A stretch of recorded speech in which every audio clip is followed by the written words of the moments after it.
नमस्कार, Chanakya YouTube channel पे आपका स्वागत है।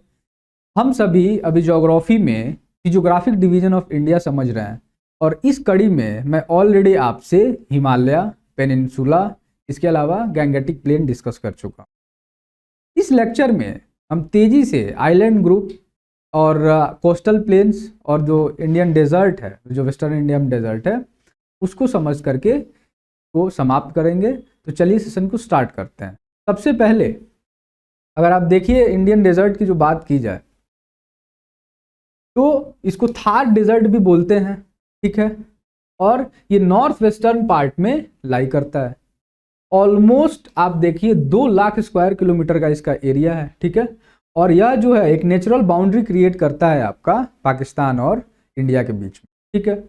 इसके अलावा जो 85% आपका जो थार डेजर्ट है वह है किसमें, इंडिया में, और बाकी का जो 15% है वो पाकिस्तान में लाई करता है। ये आपसे एक पूछ सकता है क्वेश्चन, ठीक है, बीपीएससी ऐसे, कि जो थार डेजर्ट है उसका कितना हिस्सा जो है इंडिया में लाई करता है।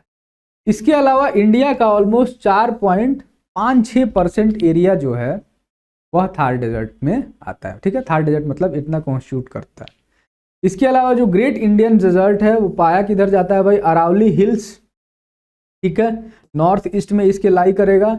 इसके अलावा पंजाब, हरियाणा, ठीक है, नॉर्थ में आपके लाई करेंगे। जो रन ऑफ कच्छ है वो आपका वेस्टर्न कोस्ट में लाई करेगा। और जो एलुवियल प्लेन है ये आपका किसका, इंडस रिवर का, वो आपका नॉर्थ वेस्ट में लाई करेगा। देखेंगे अभी हम कैसे लाई कर रहा है। इसके अलावा जो इसमें बारिश है वो काफ़ी कम होती है। देखिए मात्र 150 mm पर ईयर, ठीक है, काफ़ी कम वर्षा है। एरिड क्लाइमेट होता है, यानी कि सूखा क्लाइमेट होता है इसीलिए, और इसलिए वेजिटेशन कवर काफ़ी कम होता है, ठीक है। इसमें तो कुछ बताने की जरूरत नहीं, चूंकि बरसात कम हो रही है तो वेजिटेशन भी यहाँ पे कम होंगे। अब चूंकि लो प्रिसिपिटेशन है, हाई इवोपरेशन है, यही तो हो रहा है, बारिश कम हो रही है, इवोपरेशन रेट ज़्यादा, इंसोलेशन तो है ही वहाँ पे, इसके चलते पानी की समस्या इस रीजन में होती है। इसके अलावा कुछ कुछ कैरेक्टरिस्टिक्स फीचर हैं, इसलिए ये जो अब मैं बताया कि बारिश कम हो रही है, इवोपरेशन रेट ज़्यादा है, वेजिटेशन नहीं है, तो इसको मरुस्थली बोलते हैं, ठीक है। अब देखिए ये आपका क्या है भाई, थार डेजर्ट, यही तो है। देखिए इस टर्न में क्या है आपका, अरावली है। ऊपर हमने बताया था क्या, पंजाब और हरियाणा है। इसके अलावा इधर क्या था, रण ऑफ कच्छ, की तो बात हम लोग कर रहे थे। और ये आपका पूरा का पूरा बेल्ट क्या है, थार डेजर्ट है। और ये वाला हिस्सा भी डेजर्ट है, एक नेचुरल बाउंड्री क्रिएट हो रहा है, लेकिन ये आपका 85% है और पाकिस्तान में आपका 15% लाई करता है। अब देखिए कि भाई कैरेक्टरिस्टिक्स आखिर क्या क्या है। सबसे पहले 85% वाला मैंने आपको बताया था कि इंडिया में लाई करता है। इसके अलावा कुछ कुछ जो है आपके एनिमल पाए जाएंगे, ब्लैक बग वगैरह, चिंकारा, इंडियन वाइल्ड एस, ठीक है। इस पर एक बार जो है क्वेश्चन भी पूछ चुका है यूपीएससी। इसके अलावा caracal, red fox, peacock, wolf, ठीक है। यूपीएससी आपसे ये नहीं पूछेगा, बस आप याद रखिए कि वाइल्ड एस जो है इधर पाया जाता है, ठीक है। इसके अलावा डेजर्ट का कुछ कुछ फीचर है, जैसे कि मशरूम रॉक, ये आपसे पूछेगा जब मैं आपको एरिड लैंडफॉर्म पढ़ाऊंगा, ठीक है। इसके अलावा शिफ्टिंग ड्यून्स, ठीक है, शिफ्टिंग जो है ड्यून्स भी फॉर्म होते हैं, ओसिस फॉर्म होते हैं, सब चीज़ें मैं बताऊंगा कि ये सभी चीज़ें क्या होती हैं, ठीक है, जब हम एरिड लैंडफॉर्म को स्टडी करेंगे। फर्टिलिटी जो है वो चूंकि ड्राई रिवर बेड से सरस्वती जो है वहाँ पे पहले लाई करती थी, तो इसमें दिखाता है इस बात को कि भाई ये एरिया कभी ना कभी फर्टाइल था। चूंकि सरस्वती थी, फर्टाइल जो है वहाँ पे मिले हैं कुछ कुछ प्लेन्स, का मतलब ये है कि वहाँ पे सरस्वती रिवर थी, इसलिए ये एरिया कभी ना कभी फर्टाइल था, ठीक है। आपको ये याद रखना है, अभी फर्टाइल नहीं है। इसके अलावा जो बागर रीजन है इसका, ठीक है, बागर रीजन में मैं बताऊंगा, उसमें शॉर्ट सीजनल जो है स्ट्रीम्स हैं। शॉर्ट सीजनल स्ट्रीम मतलब थोड़ी बहुत जब वर्षा होगी तो उसमें पानी आएगा, और इसके चलते थोड़ी बहुत क्या होती है वहाँ पे खेती होती है। लेकिन राजस्थान की, अगर पूरा राजस्थान की आप बात करिएगा तो चूंकि वो डेजर्ट है तो ऑफकोर्स वहाँ पे नहीं हो रही है, लेकिन जो इधर वाले हिस्से हैं इसमें थोड़ी बहुत क्या होती है, खेती अच्छे से इसलिए हो जाती है क्योंकि इंदिरा गांधी कनाल जो है जब पास हुआ, और जो लोइसिक इसका नेचर है इस सॉइल का, इसके चलते थोड़ी बहुत खेती संभव हुई। लेकिन जो डीप हार्ट है अभी भी रेगिस्तान का, ऑफकोर्स फिर कोई भी खेती संभव, ठीक है। तो हम जब एरिड लैंडफॉर्म पढ़ेंगे तो इसको अच्छे से देखेंगे। आगे बढ़ते हैं, गौर से समझिए कि जो बागर वाला बेल्ट है वह किधर है भाई, वेस्ट में लाई करता है अरावली के, उस समय मैं दिखा रहा था।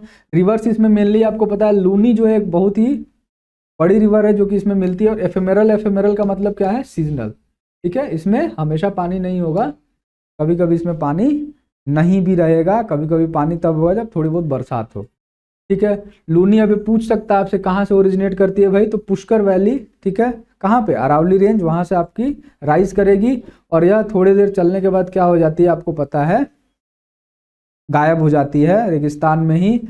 इसके अलावा जहां पे ये क्या करेगी, इनलैंड ड्रेनेज, ठीक है, वहां किसी ना किसी को फीड कर रहे हो, किसी लेक को, उसको हम लोग बोलते हैं पलाया, ठीक है। तो पलाया भी आपसे पूछेगा, तो पलाया आपको ये बताना है, पूछ देगा बीपीएससी की पलाया क्या होता है। तो जो रेगिस्तान में आपके लेक्स पाए जाते हैं उनको पलाया बोलते हैं, ठीक है।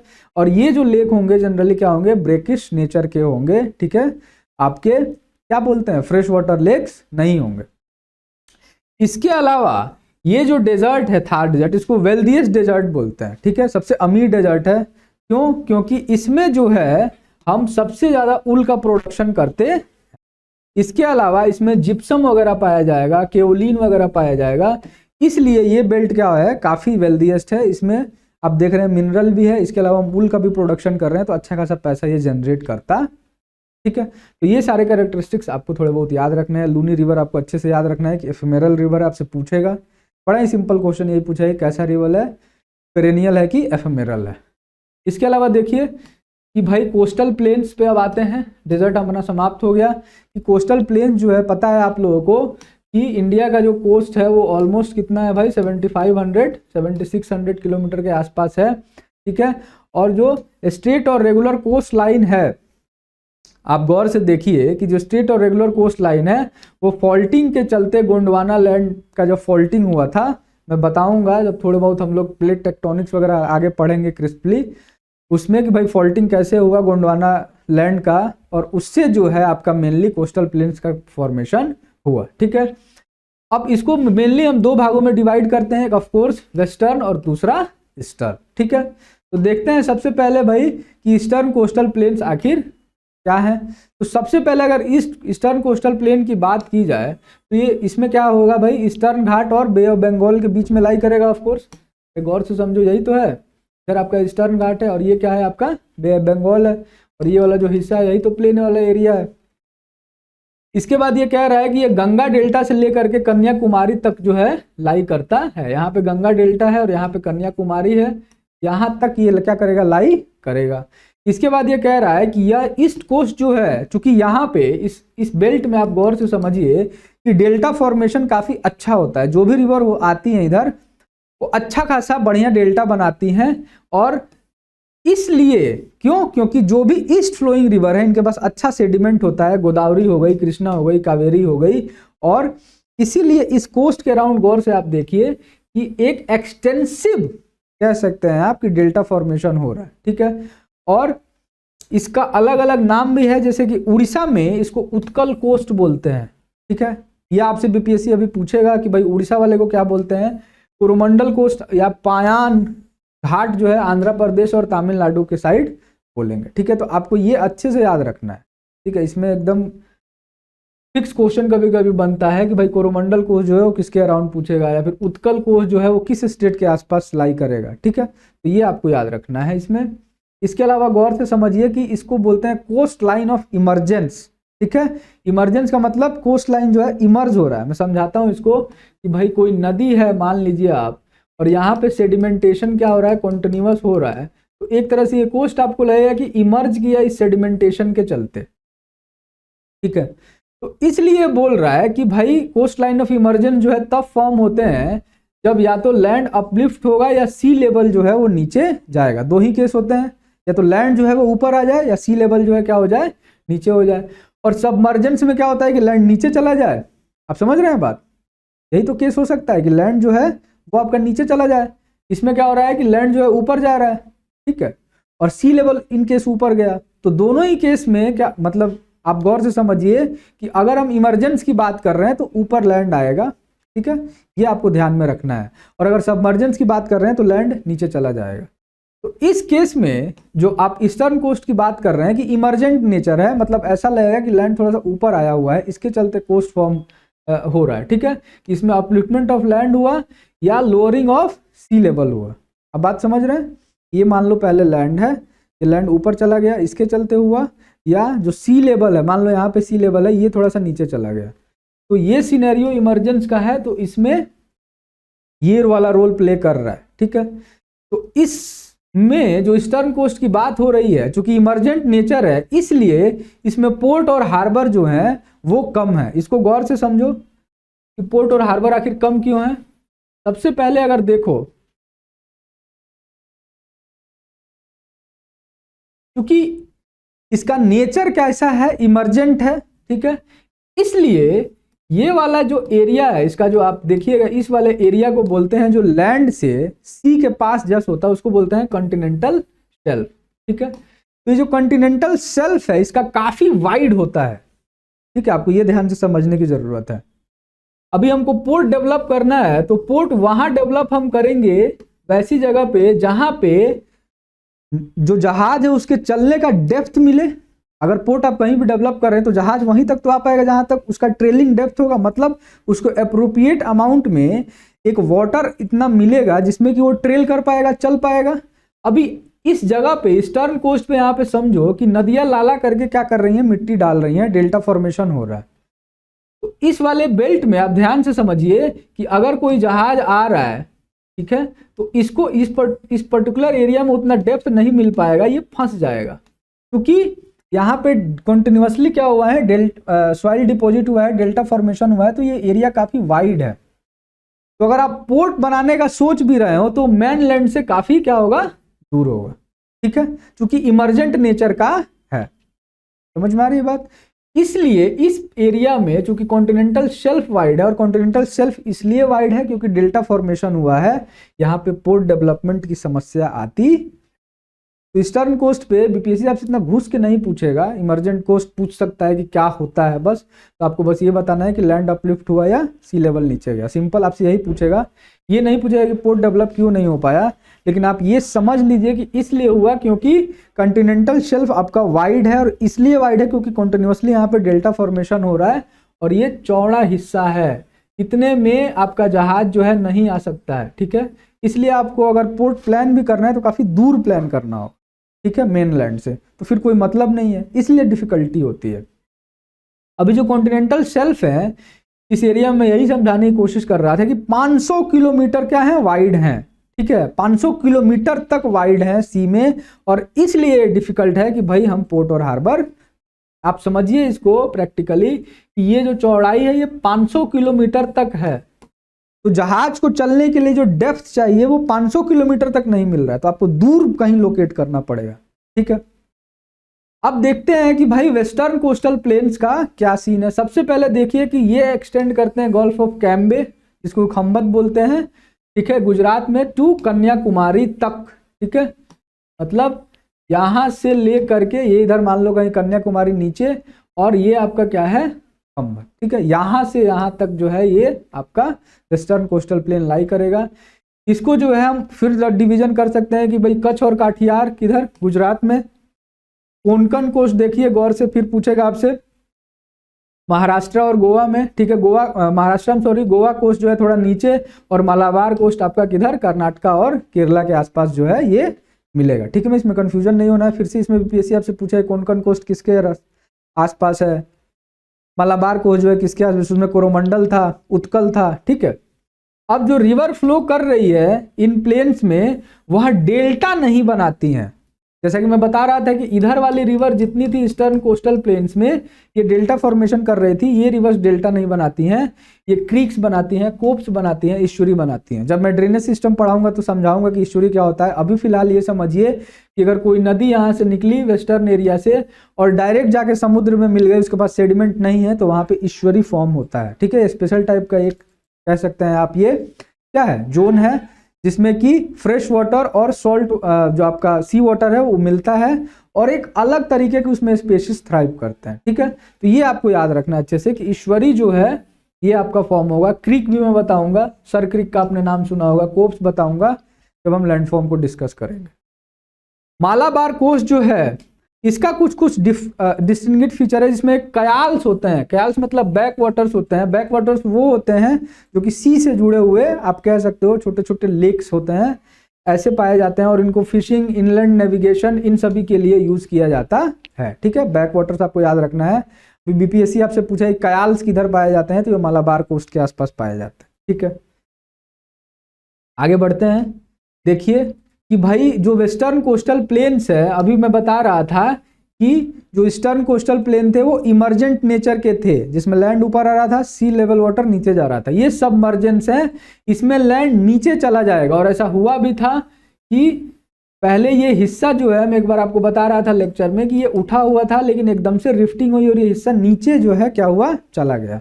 ठीक है, और ये बोला भी जाता है कि एक द्वारका नाम की सिटी थी जो कि इंडियन मेन लैंड में थी, वो समुद्र में समा गई। ठीक है, तो इसलिए चूंकि सबमर्जेंस, अब गौर से समझिए कि यहाँ पे लैंड था, ये नीचे चला गया, तो ये वाला हिस्सा क्या हो गया, ठीक ठाक गहरा हो गया।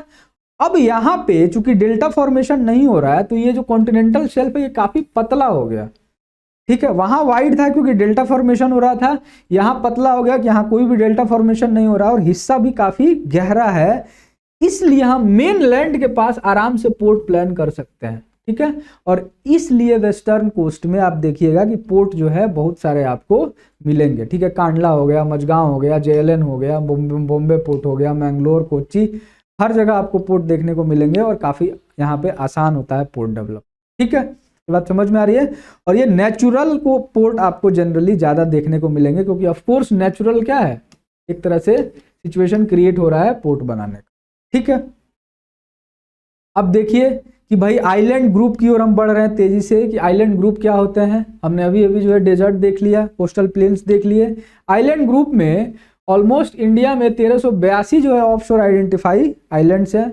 इसके अलावा जो मेजर आइलैंड ग्रुप ऑफकोर्स आपको पता है अंडमान एंड निकोबार है, जो कि किधर लाई करता है, बे ऑफ बंगाल में, और लक्षद्वीप जो है वो आपका अरबियन सी में लाई करता है। अभी अंडमान एंड निकोबार जो है, ये गौर से समझिए, जब प्लेट इंटरेक्शन में समझा रहा था कि इंडियन प्लेट है और यूरेशियन प्लेट है, इसके इंटरेक्शन से हिमालय फॉर्म हो रहा था, ठीक वैसे ही इंडियन प्लेट और जो बर्मा माइनर प्लेट है, मैं बताऊंगा जब प्लेट टेक्टोनिक्स पढ़ाऊंगा तो मेजर माइनर प्लेट, तो बर्मा माइनर प्लेट और इंडियन प्लेट जब जो है कोलाइड किए, उसके चलते, ये यूरेशियन प्लेट का ही पार्ट है बर्मा माइनर प्लेट, उसके चलते जो है आपका क्या हुआ, आपका अंडमान एंड निकोबार जो है वो फॉर्म हुआ। Andaman and Nicobar group of island form हुआ। और अंडमान एंड निकोबार आइलैंड आपसे बीपीएससी ये पूछ सकता है किसका एक्सटेंशन है भाई, तो अराकन योमा रेंज का एक्सटेंशन है। ठीक है, यहाँ कहीं पे मान लो म्यांमार है, और इसी का एक्सटेंशन जो है ये आपका आइलैंड होता है। ठीक है, ये मान लो म्यांमार है कहीं पे, इसी में अराकन योमा जो है एक माउंटेन रेंज है, इसी का एक्सटेंशन क्या है आपका, ये आइलैंड ग्रुप होता है। ठीक है, आपको ये ध्यान में रखना है। तो पूछेगा आपसे कि भाई अंडमान एंड निकोबार आइलैंड जो है वो किस रेंज का एक्सटेंशन है, तो आपका जवाब होना चाहिए अराकन योमा। ठीक है, अराकन योमा फिर पूछ सकता है कहाँ पाया जाता है, तो भाई म्यांमार। ठीक है, अब जो है लक्षद्वीप जो है वो क्या होता है, कोरल आइलैंड होते हैं। मैं कोरल रीफ्स भी आपको बताऊंगा जब लैंडफॉर्म पढ़ा रहा हूँ, तो बस ये समझिए कोरल आइलैंड है तो कोरल रीफ्स से मिल करके बने होते हैं। ठीक है, और ये आइलैंड जो है वो रियूनियन हॉटस्पॉट जो वल्केनिज्म है उसके क्या होते हैं, आउट पार्ट होते हैं। ठीक है, अभी मैं समझाऊंगा कि रियूनियन हॉटस्पॉट जो है, फिर से प्लेट टेक्टोनिक्स जब हम पढ़ रहे होंगे उस समय मैं आपको समझाऊंगा कि भाई रियूनियन हॉटस्पॉट जो है वो क्या था, और उसमें वॉल्केनिज्म हुआ, उसके चलते आपका पूरा का पूरा फ्लड बसाल्ट प्रोविंस बना है। फ्लड बसाल्ट प्रोविंस मतलब जो ब्लैक कॉटन सॉइल आप देखते हैं महाराष्ट्र और गुजरात वाले बेल्ट में, वो इसी रियूनियन हॉटस्पॉट वॉल्केनिज्म के चलते हुआ है। ठीक है, अब आगे बढ़ते हैं। अंडमान एंड निकोबार सबसे पहले देखते हैं भाई। सबसे पहला पॉइंट क्या है कि यह जो है बे ऑफ बंगाल में ऑफ कोर्स सिचुएटेड है, नैरो चेन है, नॉर्थ टू साउथ डायरेक्शन में, इसमें कुछ नई चीज बताने की नहीं है। लाई किधर करता है, 6 डिग्री 45 से 13 डिग्री 45 नॉर्थ में। ठीक है, नॉर्थ में। इसके अलावा अंडमान आइलैंड को जो हम डिवाइड करते हैं 3 मेन आइलैंड में, नॉर्थ, मिडिल और साउथ। डंकन पैसेज जो है वह लिटिल अंडमान और साउथ अंडमान को क्या करता है, अलग करता है। कोको स्ट्रेट जो है, गौर से देखिए, नॉर्थ अंडमान आइलैंड और कोको आइलैंड ऑफ म्यांमार। ठीक है, कोको आइलैंड आपसे पूछेगा कहाँ पे है, तो म्यांमार में है। इनको जो है अलग करेगा। पोर्ट ब्लेयर जो कैपिटल है वो आपका साउथ अंडमान में है। ठीक है, इससे बहुत बार क्वेश्चन आएगा भाई पोर्ट ब्लेयर आखिर कहाँ पे है, तो साउथ अंडमान में। ठीक है, अब देखिए अगला पॉइंट कह रहा हम सब देखेंगे अभी मैप के थ्रू। निकोबार आइलैंड में जो ग्रेट निकोबार है वो सबसे बड़ा है, ठीक है। इसके अलावा जो आइलैंड है ये टर्शियरी सैंडस्टोन, लाइमस्टोन, ठीक है, इसके अलावा शेल, इन सब से मिल करके बने हैं, या आप देखिएगा अल्ट्रा बेसिक वोल्केनो से भी मिलकर बने हैं, ठीक है। इसके अलावा ये जो है, ये पॉइंट रिपीट हो गया है, सैडल पीक जो है वो आपका कहाँ है, नॉर्थ अंडमान में लाई करता है, ये भी इंपॉर्टेंट है। और ये पूछा है बहुत बार कि सैडल पीक कहाँ पे लाई करेगा, पोर्ट ब्लेयर किस पे लाई करेगा, एग्जैक्टली पूछा है ना। अंडमान आइलैंड जो है वो आप समझिए कि वन ऑफ द ओल्डेस्ट, आप कह सकते हैं, जो ट्राइबल ग्रुप है जिनको हम सेंटिनलीज बोलते हैं, उसका क्या है, होम है, घर है। और ये पैलियोलिथिक पीपल है, पैलियोलिथिक आप समझ रहे हैं, बहुत ही पुराने, ठीक है, पाषाण युग के लोग हैं। और इसलिए इनको बोलते हैं कि वन ऑफ द एंशिएंट, आप कह सकते हो, ट्राइबल ग्रुप है। और ये अनटच्ड है अभी भी मॉडर्न सिविलाइजेशन से, ठीक है, इनमें कोई भी मॉडर्न सिविलाइजेशन के अभी भी गुण नहीं आए हैं, क्योंकि ये कॉन्टेक्ट में ही नहीं आए, अपने तरीके से रहते हैं, ठीक है, जैसे जितने साल से पहले से रहते आ रहे हैं, ठीक है। अब देखिए इस आइलैंड ग्रुप को यही मैं समझा रहा था गौर से कि आपका नॉर्थ है, मिडिल है और साउथ है, इसी में लिटिल है और इधर निकोबार है। 10 डिग्री से जो हम क्या बांट रहे हैं, आपका अंडमान और निकोबार को बांट रहे हैं, ठीक है, यही तो डिवाइड करता है, ठीक है। इसके अलावा गौर से देखिए आप कि भाई 2 वोल्केनो आसपास में पाए जाएंगे, एक आपका नारकोंडम आइलैंड है और एक बैरन आइलैंड है। जो नारकोंडम में देखिए नॉर्थ के जस्ट ऊपर है, और नॉर्थ और मिडिल के बीच में जो है इधर कहीं बैरन आइलैंड जो है लाई कर रहा है, ठीक है।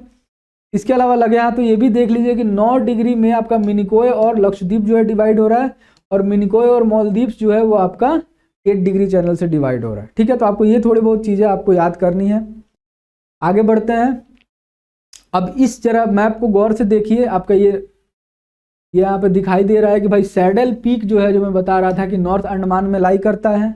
इसके अलावा मैं बता रहा था कि जो पोर्ट ब्लेयर है, गौर से देखिए, मिडिल अंडमान हुआ, ये आपका क्या है, साउथ अंडमान। अरे यही तो डिवीजन था, ये देख रहे हैं आप, south Andaman, middle Andaman, north Andaman. तो जो साउथ अंडमान है, मैं बता रहा था कि पोर्ट ब्लेयर इस पे आपका लाई करेगा, ठीक है।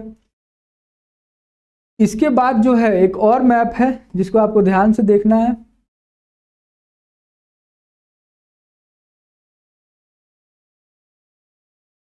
इसमें एक क्वेश्चन आपसे पूछता है कभी कभी, हाल ही में हमने कुछ जो आइलैंड थे उनका नाम चेंज किया, जैसे कि नेताजी सुभाष चंद्र बोस जो है वो रॉस आइलैंड का नया नाम, ठीक है। इसके अलावा शहीद द्वीप जो है वो नील आइलैंड का नया नाम है। स्वराज द्वीप जो है वो हैवलक आइलैंड का नया नाम है। तो ये आपको नाम जो है अच्छे से याद होने चाहिए कि भाई रॉस आइलैंड जो है वो नेताजी सुभाष चंद्र बोस के नाम पे फिर रखा गया, नील आइलैंड का नाम जो है वो शहीद है, इसके अलावा स्वराज जो है वो हैवलक को बोल रहे हैं। ये आपको गौर से जो है पता होना चाहिए, ठीक है। डंकन पैसेज आप देख रहे हैं भाई, लिटिल और जो साउथ है इसके बीच में आपको दिख रहा है, ठीक है। तो ये आपको थोड़ी बहुत छोटी छोटी डिटेल्स जो है वो याद रखनी है। कोको चैनल आपको दिख रहा है यहाँ पे, ऊपर में म्यांमार होगा और इधर आपका क्या है, नॉर्थ अंडमान, ठीक है, वही मैं समझा रहा था, ठीक है। ये आपका मैं बता रहा था ग्रेट निकोबार जो है इसमें क्या है, सबसे बड़ा आपका आइलैंड ग्रुप, ठीक है। तो ये सब छोटे छोटे डिटेल्स आपको थोड़े बहुत ध्यान में रखने हैं। अब आगे बढ़ते हैं भाई लक्षद्वीप की तरफ। अच्छा, ये जो हैवलॉक, नील और ये मैं बता रहा था, ये सब कौन थे, वो याद आ रहा होगा कि 1857 में जो विद्रोह हुआ था, तो जिन्होंने विद्रोह का क्या किया, सप्रेशन किया था, तो ये सारे क्या थे, ऑफिसर्स थे, मिलिट्री ऑफिसर्स आप कह सकते हो, किसके, जो भी ब्रिटिशर्स थे, ठीक है। उन्हीं के नाम पे पहले ये रखा गया था। अब इसका नाम चेंज करके हम नेताजी, स्वराज, जो भी आप देख रहे हैं, शहीद, ये सभी जो है किया हुआ है। अब लक्षद्वीप जो है वो आपका अरबियन सी में लाई करेगा, ऑलमोस्ट 32 स्क्वायर किलोमीटर में, यहाँ से 8 डिग्री से 12 डिग्री नॉर्थ में।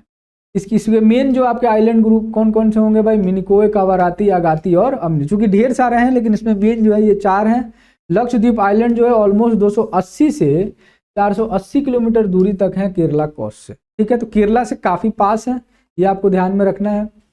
इसके अलावा 8 डिग्री चैनल जो है, जैसे मैं बता रहा था, मिनिकोय और मालदीव्स को, और 9 डिग्री चैनल जो है वो आपका मिनिकोय को इससे अलग करता है, लक्षद्वीप जो मेन आपका आर्किपेलागो है उससे अलग करेगा।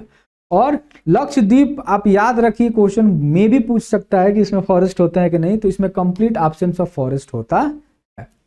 जो अंडमान एंड निकोबार था उसमें फ्लोरा फौना पाए जा रहे थे, हमने बताया, लेकिन इसमें जो है ऑप्शन है फॉरेस्ट का। ठीक है, तो ये आपका जो है आपका लक्षद्वीप आइलैंड है, जैसा कि आप देख रहे हैं कि ये आपका केरला है, यहाँ से काफ़ी नज़दीक है। ठीक है, मैं ऑलमोस्ट 280 किलोमीटर मैंने बताया था, इतना जो है नज़दीक है। और ये आपके क्या है, अमीनी है, जैसे मैं बता रहा था, आगाती है, कुछ कुछ मेन आइलैंड है, कावाराती इधर देख रहे हैं आप। ठीक है, और ये आपका लक्षद्वीप जो है मेन जो आइलैंड ग्रुप है ये आपको डोनेट कर रहा है, इधर मिनिकोय भी है। ठीक है, अब देखिए गौर से कि भाई मजूली आइलैंड एक पूछता है बार बार। मजूली जो है one of the largest river island है असम में। ठीक है, और ब्रह्मपुत्रा और लोहित इन्होंने जब अपना कोर्स चेंज किया उसके चलते ये आइलैंड जो है क्या हुआ, फॉर्म। ठीक है, पहले ये मेन लैंड में था, लेकिन कुछ अर्थक्वेक वगैरह मिडिवल टाइम में आया, उसके बाद से मजूली आइलैंड का जो है क्रिएशन हुआ, जब ब्रह्मपुत्र ने अपना थोड़ा बहुत अर्थक्वेक के चलते क्या किया, कोर्स को शिफ्ट किया। और मजूली आइलैंड देखिए भाई, यहाँ से ये मेन रिवर आ रही है और इसके ठीक बीच में ये जो है आइलैंड आपका क्रिएट। ठीक है, तो काफ़ी इंटरेस्टिंग आइलैंड है ये। ठीक है, इसके अलावा भी ढेर सारे आइलैंड आप देख सकते हैं, जैसा कि उड़ीसा में कुछ कुछ आइलैंड कोस्ट हैं जिससे कि हम क्या करते हैं, अपना मिसाइल टेस्टिंग वगैरह करते रहते हैं, तो वो भी आप थोड़े बहुत देख लेना। लेकिन जो मेन इंपॉर्टेंट है अंडमान एंड निकोबार, लक्षद्वीप, ये मैंने आपसे डिस्कस कर लिया। साथ ही साथ हमने जो आपका इंडियन डेजर्ट है वो भी समझा, और उसके साथ साथ हमने कोस्टल प्लेन्स को भी समझा कि भाई सबमर्जेंट इमर्जेंट कोस्ट क्या होते हैं, पोर्ट डेवलपमेंट के लिए क्यों कंड्यूसिव है आपका वेस्टर्न कोस्ट, ईस्टर्न कोस्ट क्यों कंड्यूसिव नहीं है, क्योंकि कंटिनेंटल शेल्फ काफ़ी चौड़ा है। इसके अलावा हमने और भी चीज़ें देखी कि भाई अलग अलग जो कोस्ट है, कोस्टल प्लेन्स है, उनके अलग अलग क्या डोनेशन किए गए हैं, कि भाई उत्कल प्लेन्स कहीं पे ईस्टर्न में हम बात कर रहे हैं। इसके अलावा वेस्ट में आप कोंकण हमने बताया आपको। ठीक है, मालाबार बताया, मालाबार में बताया कि वो कयाल्स पाए जाएंगे जिसको बैक वाटर्स भी बोलते हैं। पलाया मैंने बताया आपके वैसे इफिमेरल रेक्स जो कि कहाँ पे पाए जाएंगे, डेजर्ट वाले बेल्ट में पाए जाएंगे। लूनी रिवर की भी हमने चर्चा की, और ये भी समझा कि एक टाइम पे चूंकि सरस्वती रिवर फ्लो कर रही थी डेजर्ट में, तो कभी ना कभी फर्टाइल रहा होगा। ठीक है, तो अब मिलते हैं हम अगले सेशन में फिर से एक वर्ल्ड मैपिंग की क्लास के साथ।